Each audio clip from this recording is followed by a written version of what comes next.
सोन्याचे दागिने चोरणाऱ्या आरोपींच्या ग्रामीण पोलिसांनी डोंबिवली कल्याण येथून आवळल्या मुसक्या. 14,63,200 रुपयांचा मुद्देमाल केला जप्त. उदगीर ग्रामीण पोलीस स्टेशन हद्दीत घरफोडीचे 6 घटना घडल्या होत्या. या गुन्ह्यातील आरोपींचा उदगीर ग्रामीण शोध घेत होते.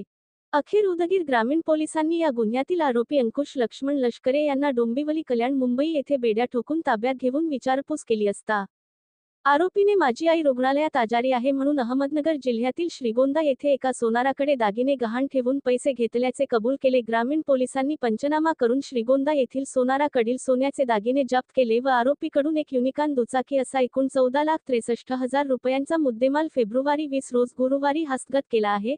सदरील गुन्ह्यातील आरोपींना फेब्रुवारी 21 रोज शुक्रवारी 4 वाजता उदगीर येथील सत्र न्यायालयात हजर करण्यात आले.